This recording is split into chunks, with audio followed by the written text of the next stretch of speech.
Hello guys, मेरा नाम है रवि और स्वागत है आपका एक नए व्लॉग में।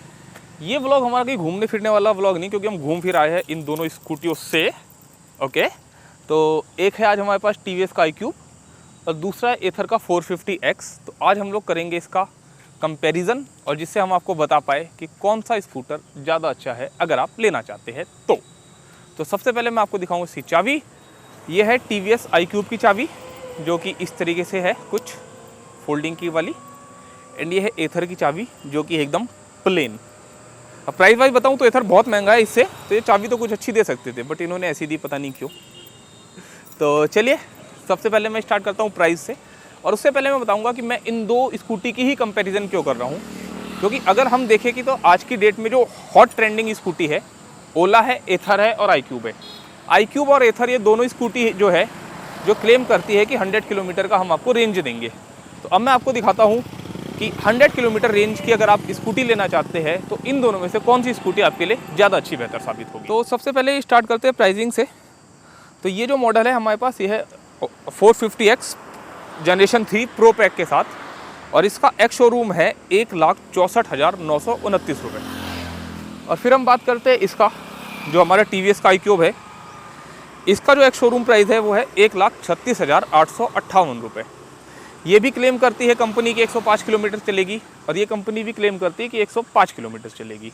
तो अब मैं आपको बताऊंगा इसके जो मेन टॉपिक्स है, या जो मेन फीचर्स है, जिसको हम कंपेयर कर सकते हैं कि कौन सी स्कूटी आपके पास सेम बजट में, मतलब सेम किलोमीटर में आप ले सकते हैं। प्राइस की बात बताऊँ तो वो लगभग 20,000 रुपये महंगा, ये लगभग 20,000 रुपये सस्ता है। दोनों जो कंपनी क्लेम करती है वो 105 किलोमीटर इनकी ट्रू रेंज क्लेम करती है। तो मैं आपको यही बताऊंगा कि दोनों में क्या क्या फीचर्स है। तो सबसे पहले बात करते हैं इसकी बैटरी की। इसमें है 3.4 किलोवाट आवर की बैटरी, और इसमें है 3.7 किलोवाट आवर की बैटरी। एंड अब हम बताते हैं कि कंपनी वैसे तो क्लेम करती है इसकी सर्टिफाइड रेंज 146, बट जो इसकी ट्रू रेंज है वो 105 है। तो अब हम बात करते हैं मोटर की। तो इसकी मोटर है 6 किलोवाट आवर और इसकी मोटर है 4 किलोवाट आवर।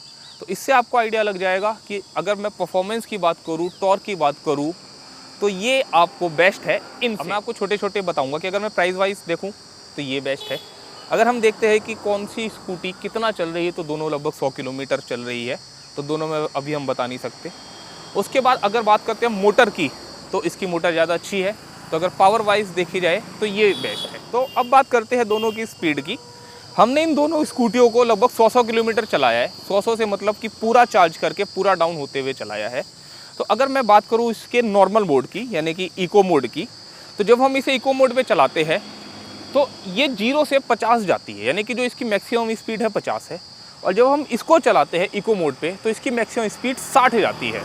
तो अगर हम स्पीड की बात करें तो स्पीड के हिसाब से ये वाली बेस्ट है, क्योंकि मुझे भी लगता है कि अगर आपको शहर में चलाना है या अगर आपको हाईवे में चलाना है तो अप्रॉक्स 60 आपको इको मोड में चाहिए। उसके बाद जब हम दूसरे मोड की बात करते हैं, चाहे पावर मोड हो, जैसे इसमें पावर मोड है, इसमें स्पोर्ट्स मोड है, इसमें 1-2 मोड और है, तो वहाँ पे ये हाई स्पीड तो जाती है, बट वहाँ पे जो है बैटरी भी ज़्यादा कंज्यूम करती है। इको मोड के हिसाब से मेरे हिसाब से ये वाली स्कूटी ज़्यादा बेस्ट है। तो अब देख लेते हैं दोनों स्कूटी के टायर। तो दोनों स्कूटी के टायर 12 इंच के ही है। ये है 90-90-12 अगला, और पिछला है 100-80-12। इसमें दोनों में डिस्क आते हैं, आगे भी और पीछे भी। और इसका देखा जाए तो इसके सिर्फ फ्रंट में डिस्क है, पीछे डिस्क नहीं है, बट इसके दोनों टायर 90-90-12 है। लेकिन इसके पिछले टायर में एक नई चीज़ है, वो मैं आपको दिखाता हूँ। तो ये जो इसका पिछला टायर है, अगर आप देखेंगे तो इसमें इस तरीके से गैप नहीं नज़र आ रहा है। इसमें एक नया सिस्टम है रीजनरेशन, यानी कि जैसे ही आप उस एक्सीलेटर को छोड़ते हैं तो ये इसकी बैटरी अपने आप चार्ज होना स्टार्ट हो जाती है। बट मुझे फीचर ज़्यादा अच्छा नहीं लगा। वो अच्छा इसलिए नहीं लगा क्योंकि जैसे ही हम इसके एक्सीलेटर को छोड़ रहे हैं तो इसकी स्पीड बहुत जल्दी डाउन हो रही है। यानी कि अगर आप कहीं स्लोप पे है, कहीं पहाड़ पे आ रहे हैं, कहीं ढाल पे है, और अगर आप इसकी स्पीड को छोड़ रहे हैं, इसके एक्सीलेटर को छोड़ रहे हैं, तो ये बहुत जल्दी रुक रही है। यानी कि आपको उस ढाल पे भी चलाने के लिए इसका प्रॉपर एक्सीलेटर पकड़ के रखना पड़ेगा। ये मुझे इसमें थोड़ी सी कमी लगी। लेकिन कंपनी ने जो रीजनरेशन बनाया है वो कुछ नया एडवांस बनाया है, जिससे इसकी बैटरी चार्ज हो सके। तो उनके हिसाब से एक नया सिस्टम है, बट ये मुझे इसमें थोड़ी सी कमी दिखाई दी। तो अब बात करते हैं बूट की। तो इसका बूट है 17 लीटर का। ये मैं आपको दिखाता हूँ खोल के, थोड़ा सा छोटा है उसके मुकाबले। एंड इसमें एक यहाँ पे चार्जिंग पॉइंट दिया हुआ है, जो कि उसमें नहीं दिया है। मैं अभी आपको वो भी खोल के दिखाता हूँ। तो बूट के मामले में अगर हम बात करें तो हमारा जो एथर है ये है विनर, क्योंकि इसका बूट है इस तरीके से लीटर का 21, यानी कि काफ़ी ज़्यादा गहरा। तो बूट के मामले में हम कह सकते हैं कि हमारा एथर है विनर। हाँ, इसमें इन्होंने कुछ चार्जिंग का नहीं दिया, हालांकि वो देना चाहिए था, वो पता नहीं कंपनी ने क्यों नहीं दिया। तो बात करते हैं सीट की। तो एथर की जो सीटिंग है वो इस तरीके की है, बट इसमें बैठने के बाद ना आप 2 लोग इस पर ईजिली बैठ सकते हो। बट अगर आपके साथ कोई छोटा बच्चा है, आप कुछ ऐसा चाह रहे हो कि आपकी पूरी फैमिली इसके साथ जा सके, तो आपको थोड़ा सा बैठने में दिक्कत होगी, क्योंकि इन्होंने जो इसकी सीट है वो दी है एक स्पोर्ट्स साइकिल के जैसे। और यहीं अगर मैं इसकी बात करूँ iQube की, तो इसकी सीट उसके हिसाब से देखा जाए तो काफ़ी लंबी है एज अ नॉर्मल जुपिटर या जो नॉर्मल स्कूटी आती है। तो ये बैठने के हिसाब से कंफर्टेबल ही बहुत ज़्यादा है, लंबी भी है। तो आपको अपनी फैमिली को लेके जाना है, कोई आपके साथ बच्चा है, तो आप उसको यहाँ पे इजीली बैठा सकते हैं। अब सीट के बाद बात करते हैं लास्ट मॉडल की। तो मॉडल दोनों के डिफरेंट है, तो ये तो आपको देखना है कि आपको कौन सा मॉडल पसंद आ रहा है, आप किस तरीके से देना चाहते हो। इसका मॉडल है नॉर्मल स्कूटी वाला। इसको देख के एक नॉर्मल स्कूटी का फील आता है, जल्दी से आप इसे देख के नहीं बता सकते कि एक इलेक्ट्रिक स्कूटी है। बट उसका जो मॉडल है थोड़ा सा कंपनी ने स्पोर्ट्स मॉडल दिया हुआ है, जैसे कि आजकल इलेक्ट्रिक स्कूटी का आ रहा है थोड़ा सा डिफरेंट।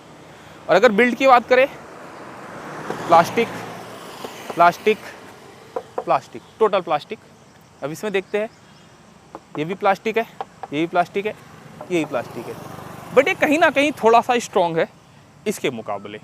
तो हाँ, लगता है कि अगर हम 20 से 25 हज़ार रुपये इसमें एक्स्ट्रा दे रहे हैं तो कहीं पे आपको वर्थ है। अब बात करते हैं इसके कंक्लूज़न की और वर्डिक्ट की कि आपको कौन सा स्कूटर लेना चाहिए। तो फाइनल में आपको बताऊं कि दोनों स्कूटर को हमने 100 किलोमीटर चलाया, और अगर आप देखना चाहते हो कि दोनों कंप्लीट चार्ज होने के बाद कितना चले, तो मैं बहुत ही जल्दी उसका वीडियो भी डालूंगा। दोनों को हमने 100% चार्ज किया है और पूरा डाउन किया है, तो आपको बहुत ही जल्दी वाला वीडियो भी मिल जाएगा।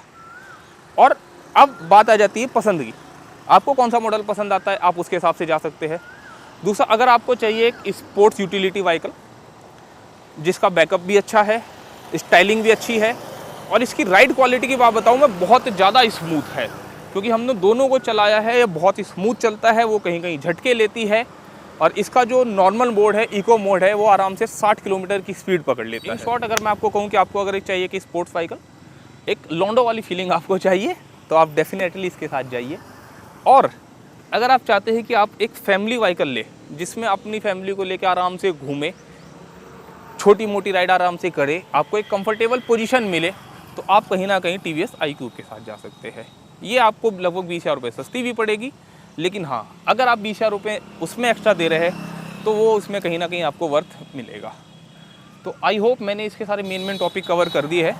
अगर आपके दिमाग में अभी भी कोई सवाल है तो आप मेरे से कमेंट में पूछ सकते हैं। वीडियो अच्छा लगा होगा तो इसे लाइक शेयर ज़रूर कीजिएगा, और मेरे चैनल को सब्सक्राइब कर लो, क्योंकि मैं बहुत ही जल्दी वाला वीडियो डालूंगा कि मैंने जिनमें इन दोनों स्कूटर को पूरा 100% चार्ज किया है, और 100% चार्ज करने के बाद पूरा डाउन किया है, और डाउन करके जिससे आपको पता लग सकेगा कि रियल लाइफ कौन सा स्कूटर कितना चला। तो मिलते हैं बहुत जल्दी किसी नई वीडियो के साथ।